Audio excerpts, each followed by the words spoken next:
Hello everyone, welcome you arts academy triple A and my name is Ankur Verma. आज की class का जो हमारा चैप्टर है उसका नाम है कंटेम्प्रेरी सेंटर्स ऑफ पावर। साथ के साथ जो हमारा टॉपिक चल रहा है उसका नाम है यूरोपियन यूनियन। सो बेसिकली हम बात ये कर रहे हैं कि यूरोपियन यूनियन के इन्फ्लुएंस के ऊपर बात कर रहे हैं कि यूरोपियन यूनियन का जो हमें इन्फ्लुएंस देखने को मिलता है वो तीन टाइप से देखने को मिलता है।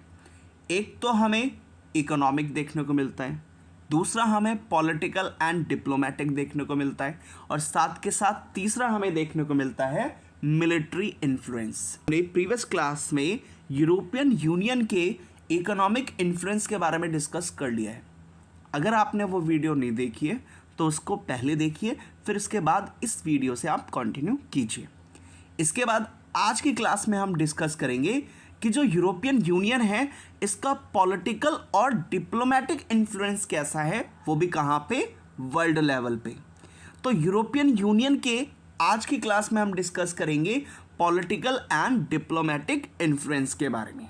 तो सबसे फर्स्ट पॉइंट क्या कहता है, France hold permanent seat on the United nation security council. आपको इतना पता है कि वर्ल्ड लेवल पे जो सबसे बड़ी ऑर्गेनाइजेशन है जहाँ पे ज़्यादातर कंट्रीज़, जो जितनी भी कंट्रीज़ हैं वो इस ऑर्गेनाइजेशन के मेंबर है, और उसका नाम क्या है, United nation. United nation that means UNO। United nation जो है वो वर्ल्ड की बहुत बड़ी क्या है, ऑर्गेनाइजेशन है।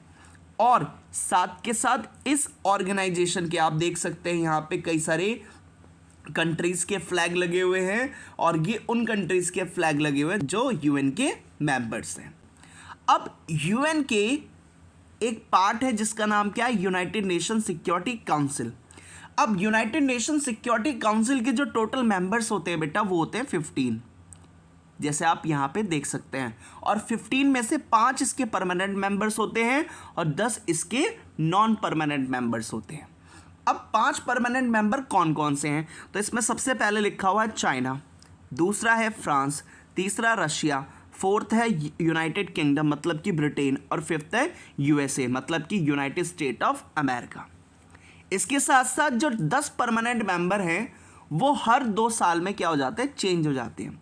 लेकिन यहाँ पे वो लोकेशन दे रखी है, यहाँ पे वो एरिया दे रखा है जहाँ से आपको हर 2 साल के बाद क्या करना है, मेंबर्स को इलेक्ट करना है। कितने एरियाज हैं, 5, 1 2 3 4 5। अब इन 5 मेंबर्स जो एरियाज हैं यहाँ से आपको 2-2 कंट्रीज़ को क्या करना है, सेलेक्ट करना है। जैसे सबसे पहले इसमें दे रखा है west Europe and other groups, मतलब कि वेस्ट यूरोप से आपके 2 मेंबर्स को इलेक्ट करना है, ठीक है, नॉन परमानेंट के लिए। ईस्टर्न यूरोप से आपको भी 2 मेंबर्स को इलेक्ट करना है, लैटिन अमेरिका से 2 मेंबर्स को, एशिया से 2 मेंबर्स को, और अफ्रीका से 2 मेंबर्स को। लेकिन ये जो 5 परमानेंट मेंबर हैं ये हमेशा सेम रहेंगे। और जो यूनाइटेड नेशन सिक्योरिटी काउंसिल है वो बहुत ही क्या है, स्ट्रॉन्ग काउंसिल मानी जाती है। इसके टोटल मेंबर्स होते हैं 15, और 15 में से 5 इसके परमानेंट और 10 इसके नॉन परमानेंट होते हैं, और हर 2 साल में ये क्या होते हैं, चेंज हो जाते हैं। और मैंने आपको लोकेशन भी बता दी कहाँ कहाँ से मेंबर्स इनके इलेक्ट किए जाते हैं, वो भी नॉन परमानेंट।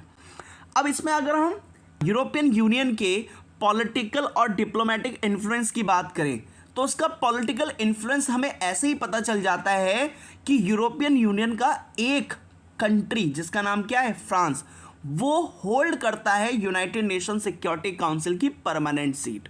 पहले ब्रिटेन भी था यूरोपियन यूनियन में लेकिन वो हट गया, लेकिन अब फ्रांस बचा है यूरोपियन यूनियन में। तो जो फ्रांस है वो क्या करता है, वो परमानेंट सीट होल्ड करता है, वो भी किस में, यूनाइटेड नेशन सिक्योरिटी काउंसिल में। और ये एक बहुत बड़ी बात है। तो इससे हमें किसका इन्फ्लुएंस देखने को मिलता है, यूरोपियन यूनियन का। तो अगर आपसे कहे कि यूरोपियन यूनियन का हमें पॉलिटिकल और डिप्लोमेटिक इन्फ्लुएंस कैसे देखने को मिलता है, तो सिंपल आप बता सकते हैं कि जो यूनाइटेड नेशन सिक्योरिटी काउंसिल है उसके 5 परमानेंट मेंबर्स है, उसमें से एक परमानेंट मेंबर जो है वो कौन है, फ्रांस। और फ्रांस जो है वो यूरोपियन यूनियन का क्या है, मेंबर है। अब इसके बाद नेक्स्ट पॉइंट क्या कहता है, European union include several non permanent member of the United nation security council. कि मैंने अभी बताया कि यहां पर एक फ्रांस जो है वो परमानेंट मेंबर है यूनाइटेड नेशन सिक्योरिटी काउंसिल का, लेकिन यहाँ पर ये भी कह रहा है कि यहाँ पे जो नॉन परमानेंट मेंबर्स हैं, जो 10 नॉन परमानेंट मेंबर्स हैं, वो भी किसके पार्ट हैं? यूरोपियन यूनियन के हैं। तो इसमें ये सिंपल सी बात ये निकली कि परमानेंट मेंबर्स जो हैं उसमें से फ्रांस एक यूरोपियन यूनियन का पार्ट है या उसका मेंबर है, और साथ के साथ जो यूनाइटेड नेशन सिक्योरिटी काउंसिल के जो 10 नॉन परमानेंट मेंबर्स हैं, अब उनमें भी यूरोपियन यूनियन के क्या आ जाते हैं? मेंबर्स आ जाते हैं। जैसे मैंने आपको यहाँ पे बताया वेस्टर्न यूरोप, तो वेस्टर्न यूरोप के भी कई सारी कंट्रीज किसके मेंबर हैं? यूरोपियन यूनियन के। साथ के साथ ईस्टर्न यूरोप की भी कंट्रीज क्या हैं? मेंबर है, वो भी किसके? यूरोपियन यूनियन के। तो यहाँ पर क्लियर कट हमें पॉलिटिकल इन्फ्लुएंस देखने को मिलता है, वो भी किसमें? यूनाइटेड नेशन सिक्योरिटी काउंसिल में, वो भी किसका?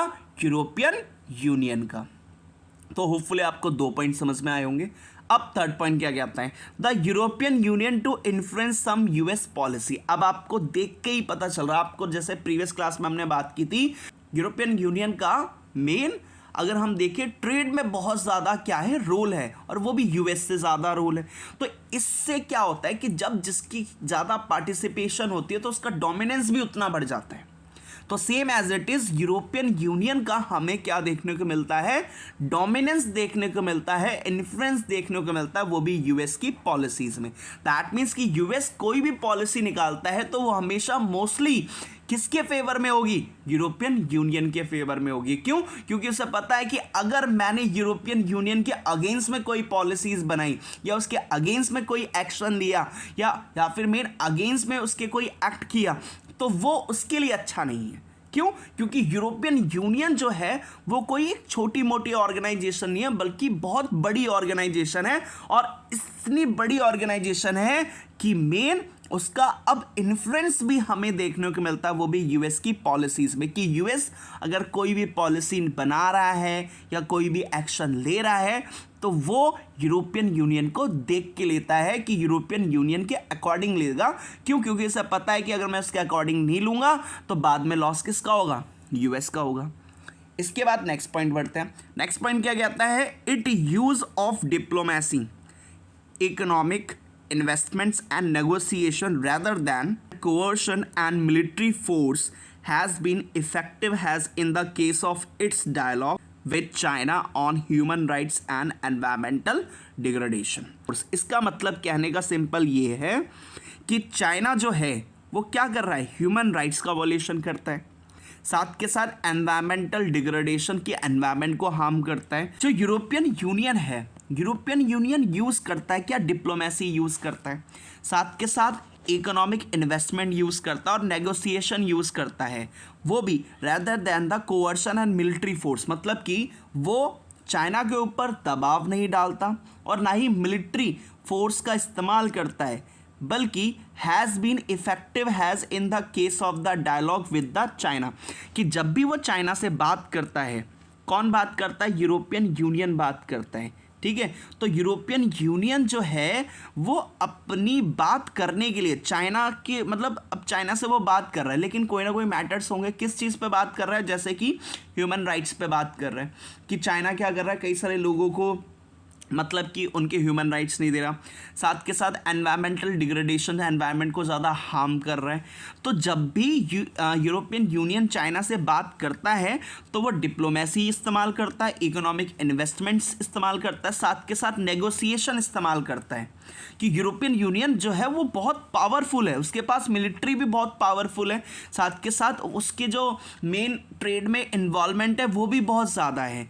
तो वो मिलिट्री पावर का इस्तेमाल नहीं करता चाइना से बात करने के लिए, और वो भी किन मैटर्स में? ह्यूमन राइट्स और एनवायरमेंटल डिग्रेडेशन में। तो बल्कि वो डिप्लोमेसी या इकोनॉमिक इन्वेस्टमेंट या नेगोशिएशन से बात करता है, वो भी किससे? चाइना से।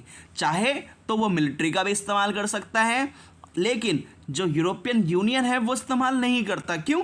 क्योंकि यूरोपियन यूनियन बहुत पावरफुल है और इसके साथ साथ उसका ट्रेड में इन्वॉल्वमेंट भी बहुत ज़्यादा है। तो चाइना जैसे जो कंट्रीज़ हैं वो भी क्या करेंगी? उसकी बात को सुनेंगी। क्यों? क्योंकि इससे पता है कि अगर हमने इससे बात नहीं की या इसकी बात नहीं सुनी तो क्या होगा? लॉस किसका होगा? चाइना का होगा। चाइना को जो ट्रेड, जो बिजनेस मिल रहा है वो मिलना बंद हो जाएगा। तो यहाँ पर यही कहा जा रहा है कि जो यूरोपियन यूनियन है वो अपनी डिप्लोमेसी को इस्तेमाल करता है, इकोनॉमिक इन्वेस्टमेंट्स को इस्तेमाल करता है, नेगोशिएशन को इस्तेमाल करता है, और वो भी रेदर देन बजाय मिलिट्री फोर्स कोअर्शन की। जो यूरोपियन यूनियन है वो मिलिट्री फोर्स की जगह, मतलब कि वो चाइना से बात करने के लिए मिलिट्री फोर्स का इस्तेमाल नहीं करता, बल्कि किसका इस्तेमाल करता है? डिप्लोमेसी का, इकोनॉमिक इन्वेस्टमेंट्स का, और इसके साथ साथ नेगोशिएशन मतलब बातचीत का इस्तेमाल करता है। और वो भी किन मैटर्स में चाइना से? वो भी ह्यूमन राइट्स और इसके साथ एनवायरमेंटल डिग्रेडेशन। तो इसका सिंपल मीनिंग यही निकलता है कि यूरोपियन यूनियन बहुत पावरफुल है। इसके साथ साथ अगर वो चाइना से किसी मैटर्स में बात कर रहा है, जैसे ह्यूमन राइट्स में मैटर में बात कर रहा है, एनवायरमेंटल डिग्रेडेशन में बात कर रहा है, तो वो मिलिट्री फोर्स का इस्तेमाल नहीं करता है, बल्कि वो किसका? डिप्लोमेसी का, इकोनॉमिक इन्वेस्टमेंट्स का और नेगोशिएशन मतलब बातचीत के द्वारा उसको सॉल्व करने की कोशिश करता है। और चाइना भी उसकी बात को सुनता है। क्यों? क्योंकि उसे पता है कि अगर मैंने बात नहीं की तो लॉस किसका है? चाइना का होगा। क्यों? क्योंकि मेन वो इकोनॉमिक इन्वेस्टमेंट्स नहीं आएंगी चाइना में।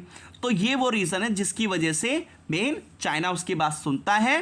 तो ये क्या दिख रहा है? ये हमें ये दिख रहा है कि यूरोपियन यूनियन की बात सभी जो कंट्रीज हैं वो उसको क्या करती है? सीरियस लेती हैं।